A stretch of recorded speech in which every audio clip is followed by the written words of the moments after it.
And I said it because I started getting peace that really surpassed understanding. I mean, I'm in a war mentally and emotionally and everything, but I was having this peace that I really couldn't explain. So now that I'm getting this peace, now I'm able to govern my mind.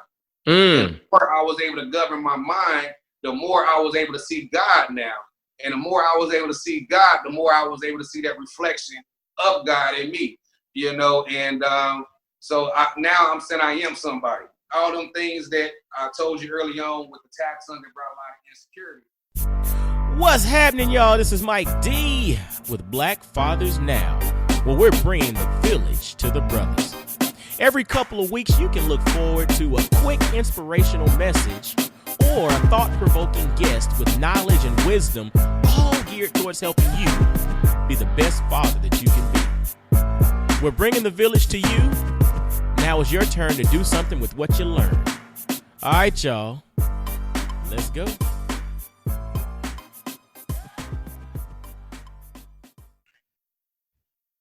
What's going on, fellas? This is Mike D with Black Fathers Now. Now, dig this. We have a really awesome conversation that's about to take place. And I'm going to tell you, this is kind of a first time that something has materialized this quickly, right? So this brother and I literally were just talking on the phone probably 35 minutes ago. And this is our first time actually having a conversation. And he and I communicated online for probably like the last year or so and kind of built a relationship there. But our first actual phone conversation happened about 35 minutes ago. And so we started talking about life and ideas. And then I just asked him, I was like, so brother, what is your story? Like, tell me your story. And he started going into his story. And he mentioned something in the midst of our conversation that really piqued my interest. He said, are you running from something or are you running to something? When he said that in the midst of his story, I was like, dude, I don't want to hear anything else. Let's stop right now. If you have time, I want to interview you on Black Fathers Now. And long story short, that's how we came to have my man Curtis Nugent Sr. on the call today. So fellas in the Black Fathers Now family, let's welcome my man Curtis Nugent. How you doing, brother? I'm doing great, brother. What about yourself? Man, I can't complain about nothing, man. One moment at a time, no faster, no slower. That's how we roll. That's it. That's all, brother. That's it. That's it. And thank you for having me on your platform, man. It's an honor. It's a surprise, man. It's how, right? That's how the spirit moves, man. And I'm honored that we both was conscious enough to take this opportunity to be a blessing on one another, and most importantly, be a blessing to God's children. So thank you, brother. Absolutely, man. Absolutely. And like I said, because this thing materialized so fast and literally so quickly, I really don't have a whole heck of a lot of background. So I'm going to have you to actually kind of give a little bit of intro, man. Share with the brothers and the Black Fathers Now family a little bit about yourself, where you're from, you know, kind of what you got going on and all of that. Absolutely. Well, once again, Curtis Nugent, Chicago, Illinois, Chi-Town represent. Actually, I'm living in the outskirts of Chicago right now. I'm based in Hammond, Indiana, but I'm very heavily connected to the city of Chicago still. Got a lot of people that I can network with when it comes to the streets. You know, about me, we share briefly. I've been blessed, I want to say, I have a balance of a little church with a little street. So with that reason alone, I go back to do both. Absolutely. I believe God raised me up for a time like this to mature me in a season like this so I can give back in areas where it's needed. So that's what I do more than anything. I'm a servant. I carry a bunch of different titles from CEO to dad to minister, pastor, most importantly, child of God, son of God. That's how I like to label myself, most importantly, because one, it keeps me humble, and two, it keeps me focused. So to try. Yep, I'm just a servant, man, just trying to do my part before I leave this earth. When it comes to, we got our own group, Boys to Man. Boys to Man is a life coaching group. I believe firmly in life coaching because, you know, so often we want to just drop nuggets off, but don't want to stay for the process. And a lot of these brothers need the process, man. Absolutely. We got to untrain these minds, man. We've been unconditioned. So I believe one of my calls is to interrupt patterns. So that's what Boys to Men is about. And then too, I'm so heavily invested with the youth because if we can catch them then, we ain't got to be doing all this extra stuff later on in life. If we can catch them early and really put the good fruit in them. Last but not least, to try to sum me up is Nugent Life Services. I'm part of financial services, helping our community, man. So often we people get over on us, man. Time after time. It's time out for that. So I've been blessed to create a business that take care of funeral service. I'm a film director as well. Been in the funeral industry since 1999. I'm sorry, I said 1999. 2010. I apologize. So I've been funeral service. Now I do life insurance, investments, which is really important. We got to have our money go somewhere, right? So I'm trying to make sure that we can get around the middleman, most importantly, so we can get more, and then we can still sustain in our everyday life. Man, hold on. Okay. So I remember back in the day with what was it? In Living Color, how they used to always pick up, because back in the day they used to pick at, the Jamaicans have 500 jobs, right?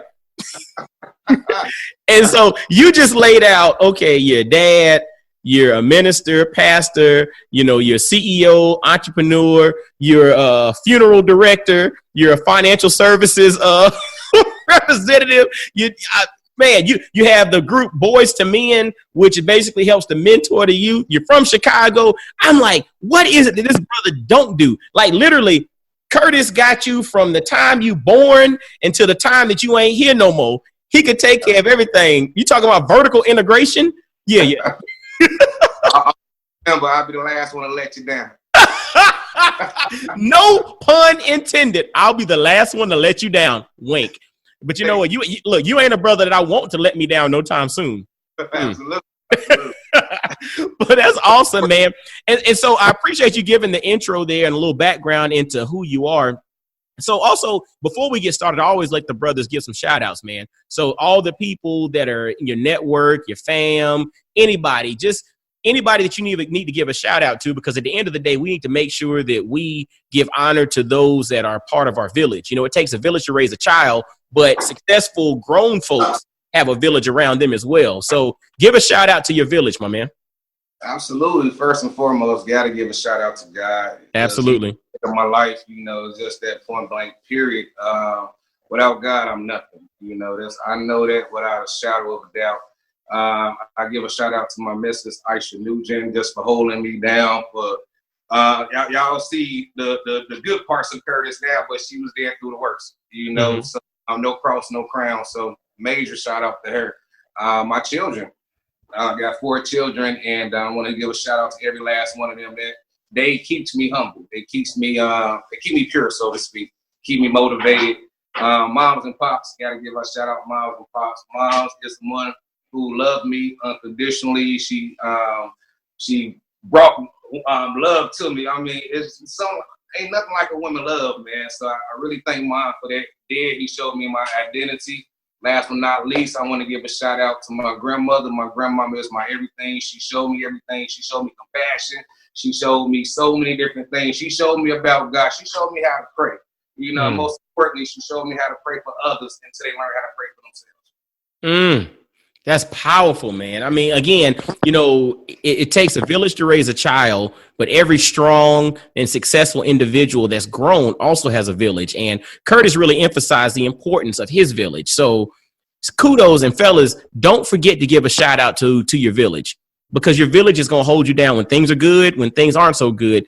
That's where we have to really go back and give honor as well. So give honor to God, one, but then give honor to those that are around us carrying out that work to help you become who you are. I was listening to an interview. My wife and I were fortunate to go to one of the Queen Latifah show tapings years ago.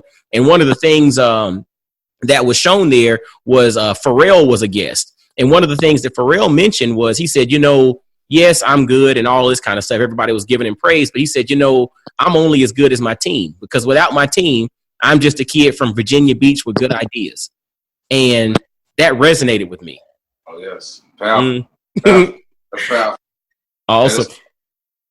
And so, you know, like I mentioned early on in the pre-intro here, you know, this thing came about pretty quickly because I was listening to your story, and something about your story really struck a chord with me, especially when you said, someone posed a question to you: are you running from something, or are you running to something?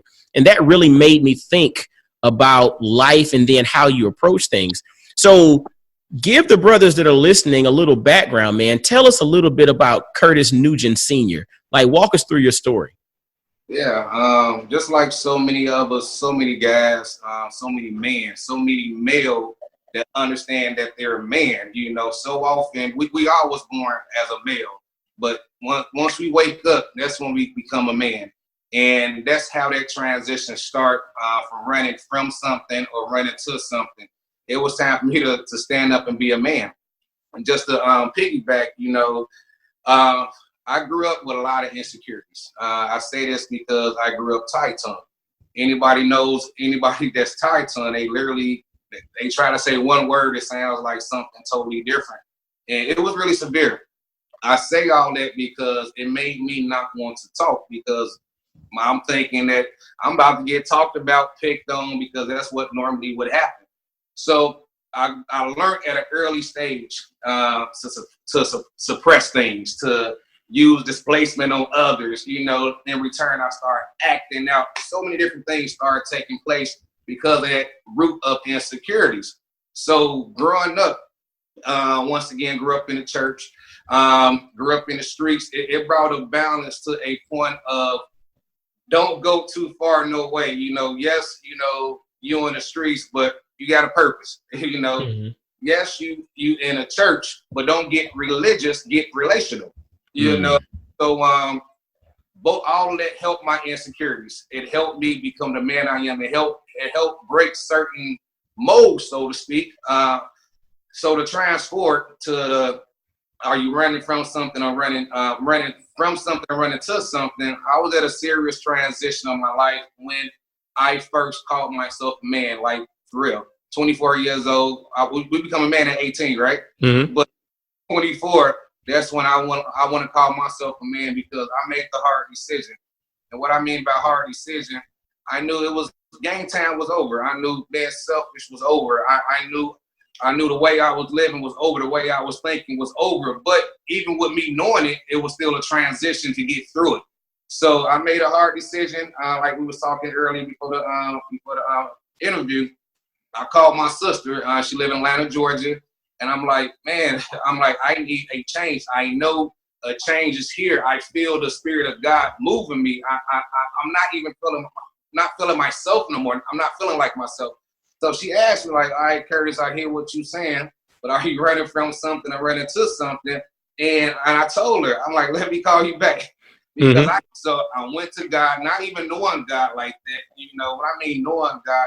I knew of God, but I really didn't know him for myself like that. So I'm at another place in life where I got to turn up my faith some type of way. It's always easier said than done once you've been in the game for a minute. But once you're really at that transition, it's like, it's so scary. It is really scary in a sense. And then you may think you're a little crazy.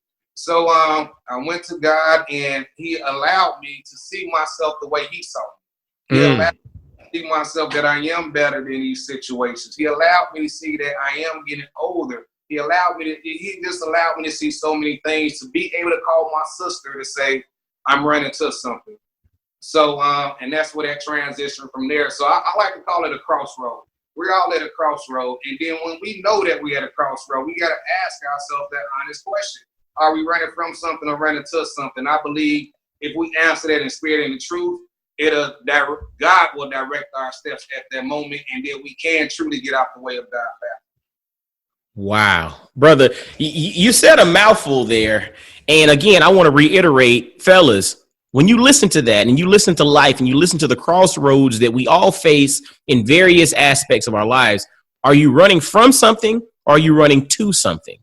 Are you running from something? Or are you running to something? And there are 2 points that you made in the midst of your conversation there that I wanted you to kind of expound on, if you could. You said in church you learned, don't get religious, get relational. And then you also said that God allowed me to see myself the way that he saw me. To me, those are two very powerful moments there. And if you don't mind, I'd love for you to expound on those 2 points, man. Yeah, absolutely.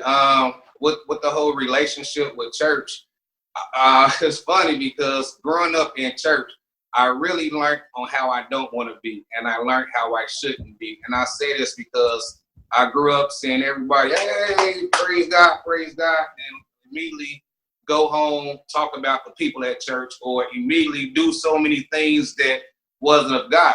So I started to pay attention to that, and it kind of really discouraged me from wanting to go to church. But at a young age, I was forced. So that's right. You had no choice. But I'm grateful that I had no other options. I think that's what's wrong with a lot of us parents now. We give too many options because foundation and roots are key. But to go back to get to the whole relational, I learned that a lot of religious practices was taking place in church. Yes, I love, to hear the choir, the preaching, but I started to see it wasn't Jesus. You know what I mean? I started to see that it wasn't a movement. It wasn't a mission. It was just people coming up, fellowshipping on Sunday. Once again, there's nothing wrong with that, but I knew that God called me to do something different. I realized as I was getting older, probably around 18, 19, when I was transitioning to manhood and getting ready to make the choice of my own to go to church or not, at that moment, I realized that it's most important to be relational because relation lasts longer. And then I had a chance to start experience other churches that was actually relational. And what I mean by relational, they're not just talking the talk, but they're walking a walk. You know what I mean? Doing outreach. They're giving time. Of course, we don't know what anybody doing in the privacy of their own home, but they're the fruits. The Bible says we'll know God by the fruits that we bear. Absolutely. I was actually seeing good fruits being bared versus just, coming. But I'm actually seeing people lives change.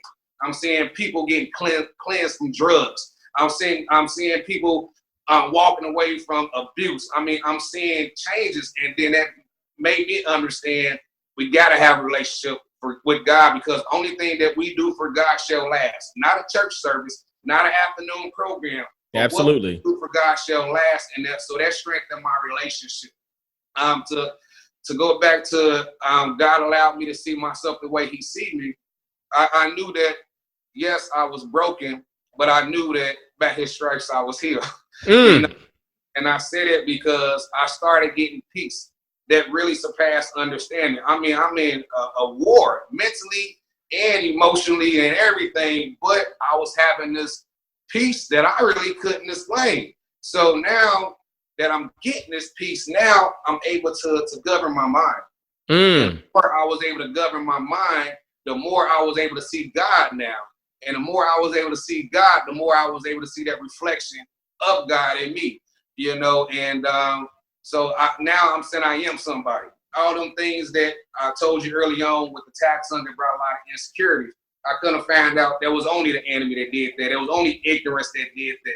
I am somebody. God called me to do something special. And I'm a firm believer. I don't want to just talk. I want my words to matter. I want my words to count. So God told me your words do count. Your words is going to help somebody. And then so often that I'm blue with that part with this. When you can be productive in your family, that's great. And God always blessed me to be productive in my household, especially with my kids, raising my kids. They're at a point, even now they're grown, they still want to come back to talk to me, fellowship with me, kick it with me. And that makes me happy. It lets me know that I did a great job. Absolutely. But all that being said, now God is allowing me to go out the doors and allow the same effect that I had on my kids growing up, now I can help others. So, and that's only due to God allowing me to see myself the way He sees me. Dude, you said something there that really struck a chord with me, and it's the peace that surpasses understanding. So once you allowed Him into your life, you allowed God and allowed this relationship to take place. See, we get the concept of religion and relationship misconstrued. Like we cross those things up, but they're different. And so you allowed that relationship to take place. It allowed you to have the peace that surpasses understanding. And what's interesting about that, and I quote you, you said, peace allowed me to govern my mind. Yes. Peace allowed me to govern my mind. Fellas, take a step back and think about your life, and you think about how crazy things are. And honestly, I have things that go all off in my mind, and I'm always thinking about stuff is going in different places. But when I have peace, that governs my mind, that governs my thought process, that governs how I operate, but then that also governs how you then interact with other people. And so you said something that was so powerful there. Again, peace allowed me to govern my mind. So fellas listening, I want to ask you, what kind of peace do you have in your life? Wow. What kind of peace do you have in your life? Because if you don't have that peace, how are you then governing your mind? Because I'll tell you, Curtis, one of the things that I think about now when you just said that, my mind went in a different direction. I think about the fact that those who don't have peace then use outside forces to govern their mind. So that's when it's just like, you know what? I mean, now if somebody chooses to smoke a little bit and do their thing, that's what they choose to do. But they feel like they need to do that to govern their mind because they don't have peace. Or I have to go and drink a 6-pack every day after work because, look, I don't have peace. So this allows me to then technically govern my mind. But am I really governing my mind? So what is it that you're doing in life? What coping mechanism do you have? What thing, what entity, what relationship do you have in place that allows you personally, fellas, to have peace? Because that peace will govern your mind. I want y'all to really, really hold on to that. I mean, brother dropped the bar. I mean, I know he does everything else. He raps. Don't you rap too? No, I don't rap. Don't you rap too? You got to do everything else. You funeral home director, financial services, daddy, CEO, mentorship. I mean, you do it all. So I figured you drop bars too. But I got this here. But it's interesting though, man. I mean, literally, peace allowed me to govern my mind. And I think, as we talk to Black men, as we talk to brothers, as we talk to Black fathers, we have to be very mindful of our minds and the inputs and the things that go in. And we have to also put in mechanisms that allow us to have peace because the world throws so much stuff at us. I mean, you mentioned that you're heavily vested in Chicago, right? I mean, Chicago is from a lot of, media outlets and all of that is public enemy number one in America as it pertains to stuff. And so to that point, and I watch The Chi on Showtime as well. And so you get different angles from it. But if you don't have peace and you're in the midst of the fire, how do you govern your mind? That's powerful, brother. Thank you, brother. And it's facts. The Bible itself, Jesus himself talked about he'd rather us be hot or cold. Mm-hmm. I believe so many of us have that idle time, which I believe is the devil's playground. So I think that takes away the peace. We try to search for that peace later, but we've been having war throughout, through the whole process of the mind. And now that we're trying to find that peace, we don't know what way to go. So now we're picking up that weed. Now we're picking up that liquor to knock off the edge, so to speak. And it all goes to not being fruitful first. If you think about the Bible, God's very first commandment was to be fruitful and multiply. So often the Bible, everybody got their own opinion on the Bible, but if we take it for face value and we go back to the origins of it, we will get the most out of it, I believe, and to be fruitful. So to be fruitful is just that, versus trying to do everything else underneath the sun. Because if you're going to multiply, then try to be fruitful, it normally don't work because things are out of order now. So to make all that make sense, I believe if we can get our own selves in order, if we can understand our flaws, our hang-ups, and be real with each other, I believe that's half the process to be able to govern ourselves to get that peace. It's again, this thing is definitely bigger than us because you get so many different inputs that are really geared for this conversation. Not long ago, I think it was like yesterday or so. Now, granted, this is getting released, weeks later, but yesterday I was on a Facebook thread. Somebody tagged me. And I think the question was posed like, what are some of the major or prevailing issues that we need to face within our community, right? Absolutely. And so my response was, we don't spend enough time doing a self-evaluation. Everybody is always group, community, collective. But the thing is, if the pieces of that group, community, or collective are inefficient or not properly ready to deal with it, then you just got this team of subpar players. You know, I can equate it to like a football team in which everybody on the field is subpar. I don't care how well they play together. You know, if the talent is not necessarily there, or you have not realized what position you need to play effectively, you're not in the right place, then I don't care how good the coaching is. I don't care how good the scheme. Yeah, you might win a game every so often, but you're not going to be optimized. You flip that over and you think about basketball, and I go back to the concept of like Dream Team 1 and 2, which personally I believe were the best ones. But you think about Dream Team 1 and 2, right? Like if you don't remember the Olympics back then in the early 90s, or I think it's the late 80s when it started, they were beating people in the Olympics by like 70 points, right? And they played well together. So they had the community, they had the collective, but it was also the greatest assembly of basketball players on one team that the world has ever seen. So it's that notion of individual or personal responsibility that we have to take that personal account first. I need to know what I bring to the table. I know that I'm personally a communicator. I'm one that can connect with people. I can connect the dots and, you know, maybe not transcribe, but communicate information to various platforms. I'm the one that maybe can communicate, but I know that's my lane. Somebody else has a different lane. But if I go out there and just go collective and say, I need to be out there cutting the grass with everybody else, I'm like, bruh, that's not what I need to do. Somebody else cuts the grass better than me.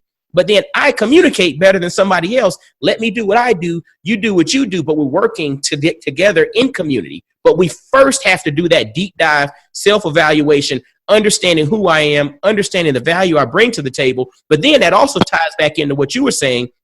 By knowing that, I can then also understand the peace inside of me, because then the relationship is correct because I'm approaching it the right way. So therefore, we then get the peace that allows me to govern my mind, because when my mind is governed, you know, as a man thinketh, so is he, right?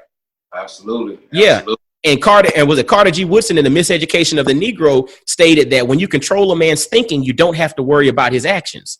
Man, you know what I'm saying? So it's just like all of these things tie back in. And I like to also, you know, give preface to the fact that, you know, this was an unplanned interview that started 30 minutes prior to us recording this, just due to our first phone conversation. This thing is bigger than us, but it's all making sense and it's all lining up because it's for a bigger purpose. It's about serving a greater good and giving glory where it's due.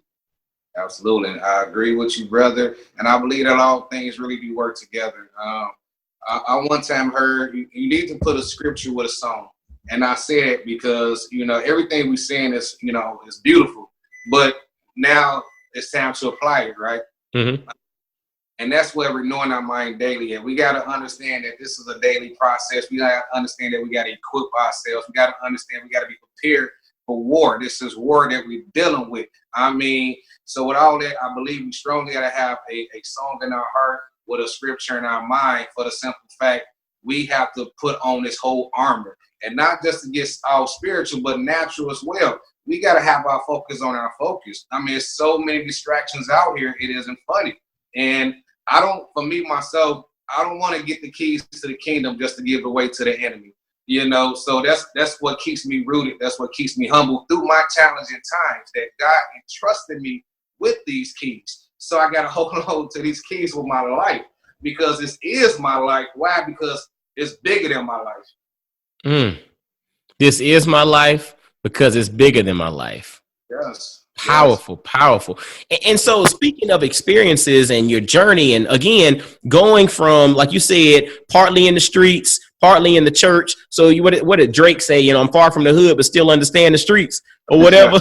So it's like you have that thing there in which it gives you perspective and understanding, but then it's also led you again to the mentoring group, to Boys to Men, to being a pastor, you know, a father, CEO, you're in financial services, but then you're also a funeral director. And I mean, just all these things that you have going on, and you're a father of 4.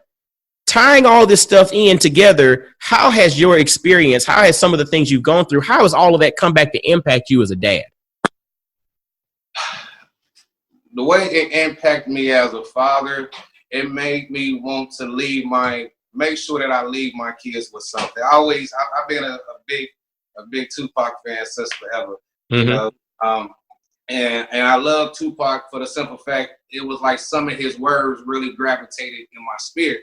And one of the things he said, I might not be the person that changed the world, but I guarantee I'm going to spark the man of the person that changed the world. And back down to my kids. It's like Tupac dead and gone over 20 years. His words still been spoken by so many people. I want to be the same way when it comes to my kids. And it's funny because a lot of times you got to be dead to be a legend. Within my family, I'm a living legend.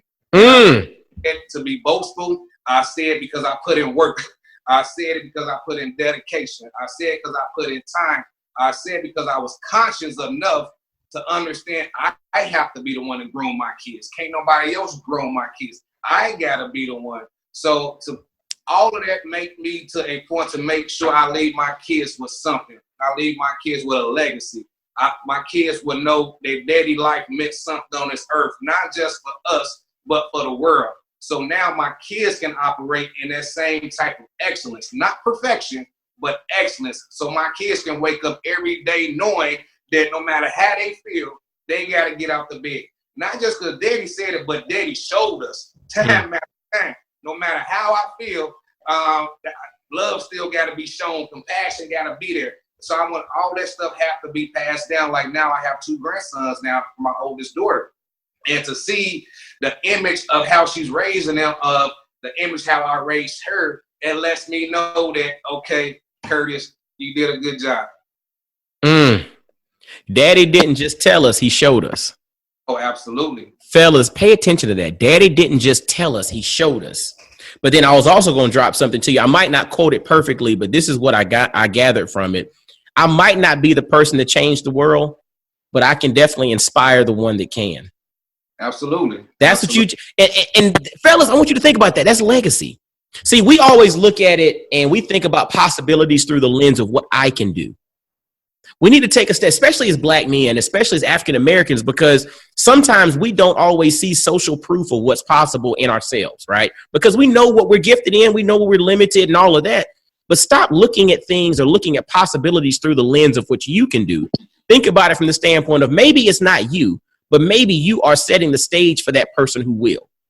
Absolutely. Maybe you are opening up that window and creating a platform for that person who has the capacity to do it. Maybe you're not the one that can fix this issue and code this computer thing and all of that, but maybe you're sponsoring some kid that will do it. Either way, figure out a way to create that platform that maybe if you're not the one that can do it, you're setting the stage for that next person who can.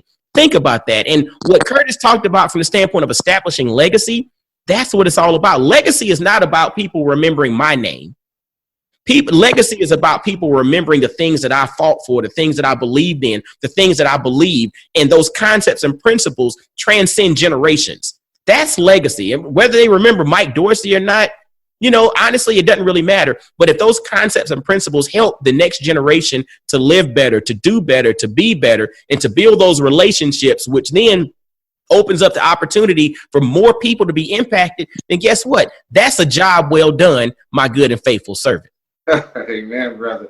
And even with that, it makes me think about what you said earlier, Mike, when it comes to knowing our lane. If we know our lane, it's no reason to try to, you know, jump in somebody else's lane due to jealousy, because you think they're not doing it right, or you can do it better. No, if you stay in your lane, everybody gets to where they're going at the same pace. Well, probably not the same pace, but in the same season. Because God got everything lined up in his proper timing. So I'm a firm believer that, like we keep saying, this is so much bigger than us. You know what I mean? It's so much bigger than us.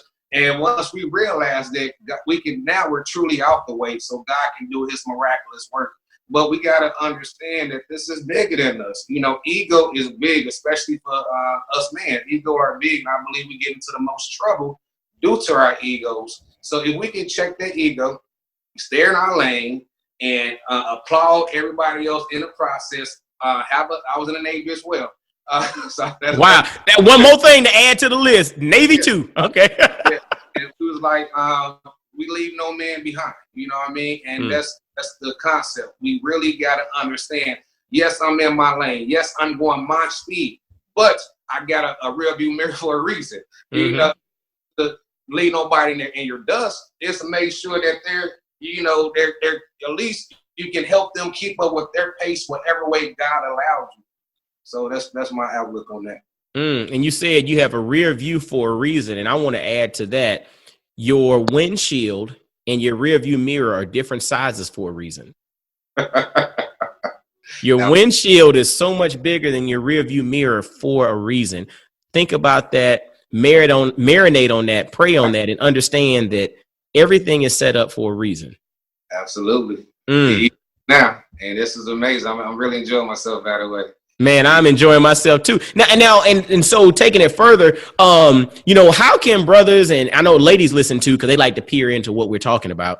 So how can folks get in touch with you, man, and connect with you, all the stuff that you have going on, man? Shoot out some links, some numbers, whatever. I mean, if folks in Chicago area and maybe they need funeral services, if they're looking to get, educated on Nugen Life Services or want to, get down with the Boys to Men group. I mean, talk to us, man. Throw everything out there so folks can get in touch with you, brother.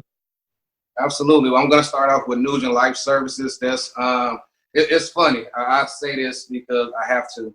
I know a woman have a baby, but guys have babies too. And my baby was Nugen Life Services. My baby was also Boys to Men. So when I talk about these two things, I talk about it with great passion because I put my blood, my sweat, my tears, my time, my temps, everything I've been putting into these entities for the people, and it feels good to see it birth. Start with Nugen Life Services. Once again, it's financial services. Our major goal is to connect people to services. All these different things that we talk about, I do. By the grace of God, I was able to put it underneath one umbrella, which is Nugen Life Services. Our website is NUGINFIFESERVICES.com, NugenLifeServices.com. Give you a breakdown of what we do, how we can help. We take care of, so many services that we do, and we do it nationwide. Only thing we don't do nationwide is the funeral service. If you're in the Chicago region, Lord forbid something happen, I'm there. I'm there from beginning to end, from the picking up the removal of the body to the actual burial. I'm grateful to, and that's my gift. That's my passion. That's my love, funeral service. So once again, I'm grateful to be able to combine everything in one. Also with Nugen Life Services, I created a team called Recession Free. And the name says a lot by itself. I believe that we don't have to deal with what the economy's dealing with. I believe preaching and praying is one thing, but work and action to back it up is a whole nother blessing. Ooh, boy. I believe that God gave me that opportunity to create wholeness. So I am looking for people that may be interested in being licensed when it comes to insurance agents and investors. Paid training, once again, that's nationwide. You don't have to be in Chicago for that. Once again, Nugen Life Services, check us out. Recession Free, I've been building up team members that understand and want to help people. It ain't just about getting money. We're getting money, but it ain't about getting money. It's about serving. Once again, go back to the beginning of our interview, I'm a servant more than anything else. So check us out, Nugen Life Services, if you want to be a part of that. Recession Free. Last but not least, Boys to Men.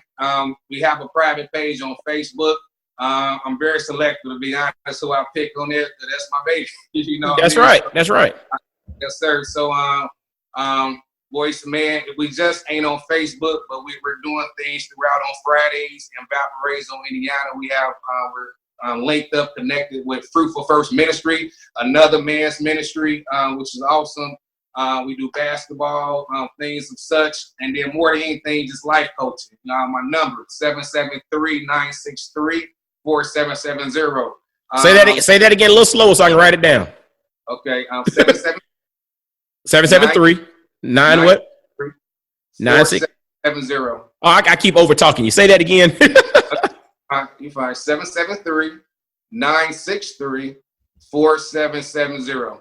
Gotcha. So anybody can contact me anytime, when it comes to life coaching, things of that nature. But last but not least, Curtis B. Nugent Sr. on Facebook. If you want to follow me, my goal daily is to just leave inspirational words. Because once again, church, a lot of people go to church, but it's only once a week. We got to fight this devil 7 days. So my goal is to leave a seed that can grow throughout your day, throughout your week. And that's pretty much it in a nutshell. Man. So fellas, I'll have the information in the show notes, but NugentLifeServices.com. Y'all check it out. A wealth of stuff going on. Recession free is the thing that is really pushing from a nationwide perspective, but NugentLifeServices.com, that's going to be in the show notes. Also, he has Boys to Me in the private Facebook group. He'll select on that. So I might have a link there, but you still have to get approved for that on Facebook because, again, like you said, that's his baby, right? His number will be in the show notes, 773-963-4770, as well as the link to Curtis Nugent Sr. on Facebook will be in the show notes as well. So, fellas, definitely reach out. You got one more thing? Shame on me. I forgot about my YouTube page. Okay, go ahead. Real quick, Boys to Men YouTube page. BOYS, the number 2, MEN, all one word. When you type it in on YouTube, we got a list of things that we do on the YouTube. Once again, it's another form of ministry, but it's just from a whole new, it's a different type of vibe. I would like to say we have talk shows called Flavor in Your Ear. It's just that, it's a new flavor in your ear. Got confessionals where me, myself, get down and cleanse myself. We talked about earlier on the interview how to self-evaluate. So that was one of my ways of self-evaluating and just bringing it to the public. And then we have some specials. There's 2 specials that I really love. If y'all get on there, it's called Boys Don't Cry. I wrote it myself. I got my dad in it. I got my son in it. I got my grandson in it. I got my son-in-law in it. I mean, it's beautiful. It talks about the different phases of life when it comes to Boys Don't Cry. It's really cool. I love it. And I got another one called Stand Your Ground. That's one of my first videos I ever did about a year ago now. It's about standing up, being accounted for. So once again, Boys to Men YouTube channel. Thank you, brother. And no doubt. And that's going to be in the show notes as well. I just wrote it down, the Boys to Men YouTube page. So we're going to have links to all of that in the show notes. And make sure when you reach out to Curtis, you let him know you heard about him on Black Fathers Now. Because this brother's got some tight stuff going on. And before we finish up, I want to know, because this is always interesting to me, in getting into the funeral business, right? Unless you are raised in the funeral business, to me, that's kind of like an odd choice in regards to how you end up traversing into that. Like, were you raised in the funeral business? Or if not, like, what was the inspiration on getting into that? Absolutely. Well, answer your question. No, I wasn't raised in it. I give back homage to my grandmother. I think all grandmothers is kind of nosy, so to speak. And I have a nosy grandma. And what I mean by that is, I say it in a joking manner, she would not look at a body the same. You know how you go around the casket, look at a body. She would actually do a whole evaluation. Really? Yeah, and that's just who she was. That's just how she gravitated. And I gravitated with her. So I started, when I used to visit funerals, once again, living here in Chicago, we go through a lot of funerals prematurely for a lot of different reasons. But I started seeing things different. I started looking at bodies different, and it always stayed with me. So make a long story short, I give most of my credit to her. But to make everything make sense, I was working a security job. And I was at a place, 22, 23, that I got to find my way. I got to do something. I'm getting older. And I knew security wasn't my end. So it was a funeral director came in. I had to escort him to the freezer to pick up a body. And as we was walking, the Spirit of God was in me. And I thank God for God. He just put something in me to start inquiring. He reminded me of me being around my grandmother with these funerals. So once he reminded me that, it was a different feeling as I started talking to this funeral director. And the more he talked, the more I fell in love. The more he explained things, the more I fell in love. And then after the conversation, I knew at that moment, this what I was, not what I wanted to do, but what I was called to do. So wow. That's how. Wow. That in itself is a whole episode. I mean, real time, because I'm not saying it's odd, because obviously it's a necessary service, but you know, the folks that are in, you know, the funeral home business, they're typically, from what I've seen, it's kind of like, you know, somebody's daddy or granddaddy, and you're kind of raised in it. But to get inspired, actually, as a grown man, to think about this as an opportunity is something that you don't hear too often. So it was kind of it just begged the question I had to ask. And I appreciate you for obliging me, because, you know, for me, it's like, wow, that's interesting. Absolutely. It is. And I love it, man. I share this story with you real quick. When I went to school in Atlanta, Georgia, when I was living there, I graduated from Gupton Jones College back in 2010. And I remember I first got into the funeral business. The funeral home that I'm associated with is Woods Funeral Home in Chicago Heights, Illinois. And by the grace of God, this man found favor in me. He saw my persistence. He saw my hunger. He saw my love. So he allowed me to not only work with him, but now he blessed me to be in a partnership with him. Oh, wow. God, partnership. And I say all that when I first started, I end up hitting a dead lady in the head with my elbow, you know, because we was trying to, you know, get the bodies dressed, things of that nature. And then I said, "Oh, excuse me," and she's dead, right? But I felt really bad for hitting her in the head. And I'm like, damn. So I knew at that moment I was making this, because I had a lot of compassion, even for the dead. So you had compassion even for the dead. That is, yeah, brother. You're in the right line of work. Oh, man. Well, brother, I literally, man, this has been such a blessing to have you on and to share your story, to share your insights, to drop your knowledge, but then to also share the resources so that folks and the brothers listening can follow up with you afterwards, man. I want to really just acknowledge you for taking time to come out of your schedule to literally on the spot say, you know what, man, let's have this conversation. Let's make it happen. I appreciate you. I thank you, because this is something special, and I believe it's really going to touch a lot of lives, man. Amen, Brent. I thank you. And once again, I thank you for this platform. Even when you presented the opportunity to me, it was a no-brainer, because I follow what you do, Mike. And you're doing special things. You're doing beautiful things. It's not even a carbon copy. I mean, this is authentic. I mean, even with what you're saying now, it's about the spirit, man. So the work that you're doing, it shows that it's spirit-led. So it was a no-brainer when you presented this to me, and I'm grateful. So thank you. Man, no problem. And I thank you. And so, fellas, as always, make sure to visit blackfathersnow.com. Make sure to visit all the resources in the show notes from my man Curtis. Definitely visit blackfathersnow.com. Subscribe via iTunes, Stitcher, Google Play, Spotify, iHeartRadio. Anywhere you listen to podcasts, subscribe. As I was mentioning before, make sure to follow Curtis on social media. It's Curtis B. Nugent Sr. on Facebook. I have his info in the show notes, but also visit NugentLifeServices.com. Visit NugentLifeServices.com. Again, info in the show notes, and give them a call, 773-963-4770. Just connect with the brother. Let him know you heard about him on Black Fathers Now. Support him. Ask questions, because the brother's filled with information, knowledge, wisdom on a lot of different levels. He got you from when you coming in to when you're going out. The brother got you, all right? And can probably answer questions on all of it. And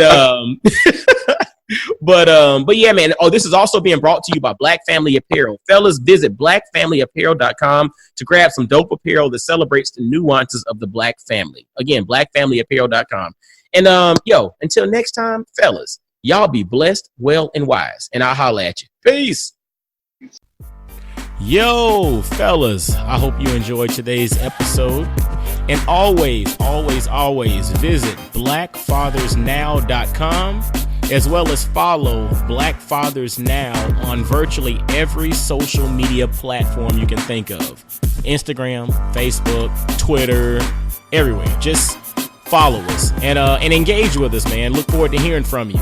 And I guess until next time, I'll holler at you. Peace.